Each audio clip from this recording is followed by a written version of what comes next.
Hello folks, Dee here at O'Colin Bridge at the Truckers and Farmers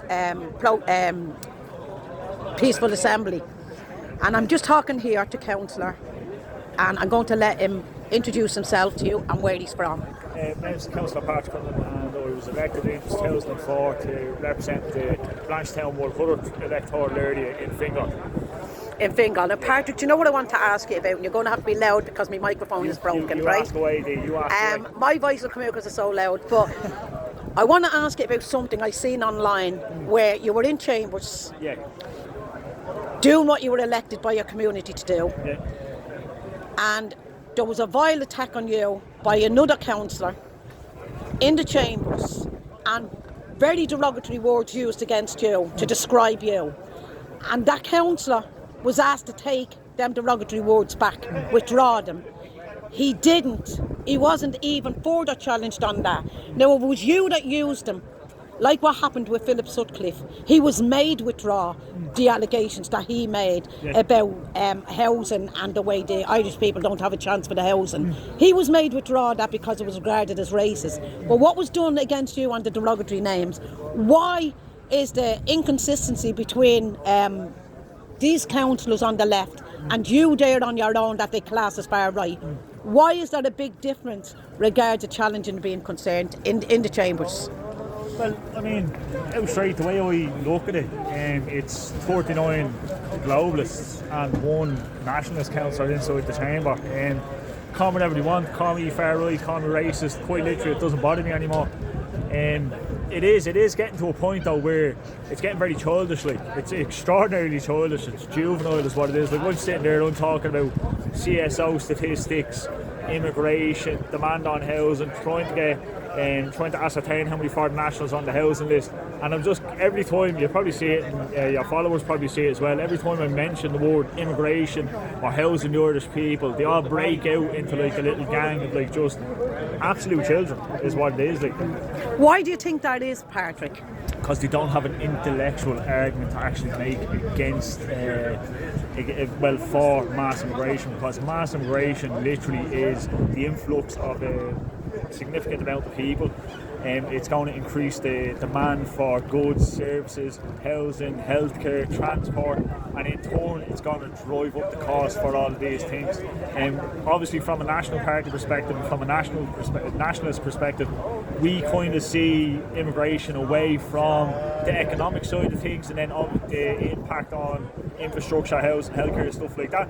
And we look at it as well then in the very acute, very real threat that we are becoming a minority inside of our own country. That's what I want to ask you. If you bring up the words in the chamber about the demographics of this country, about the people now there is lots of parts in rural Ireland that is becoming the minority in their own community. So if you even mention the demographics of the country, you're ganged on and called far right and other derogatory names. Now, but the only reason they're doing that is because, as I said, they don't actually have an argument to make. And there was an instance where I was approached by a member of Labour.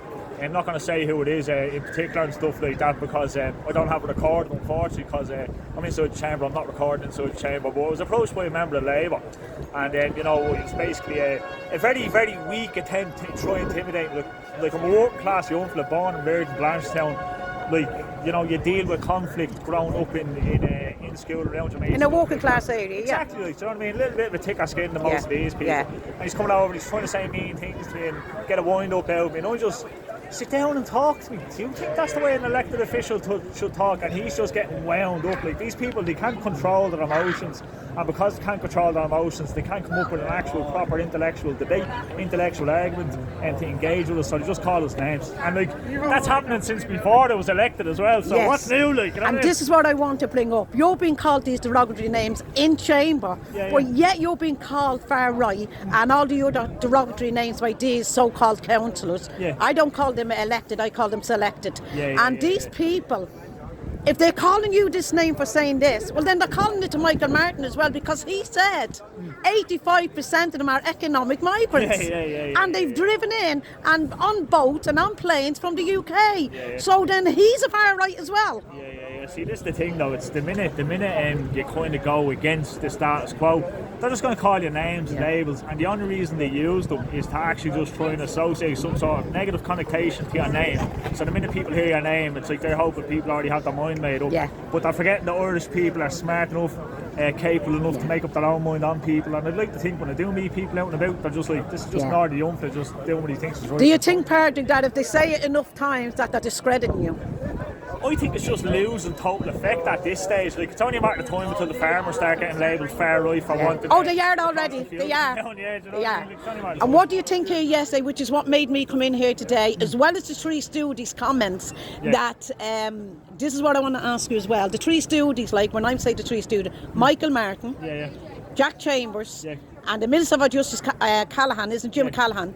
They said that this is not a protest anymore. They said it's stemming people's freedom of movement. Now, what do you think of those remarks after them locking us down 2 solid years? People lost their homes, people lost their jobs, they lost everything, and they've the audacity to say that these people fighting for their livelihoods are stemming people's freedom of movements. It's just the typical hypocritical nonsense that we hear from them. Like, they're just total and utter hypocrites, and they're living in a bubble for the most part.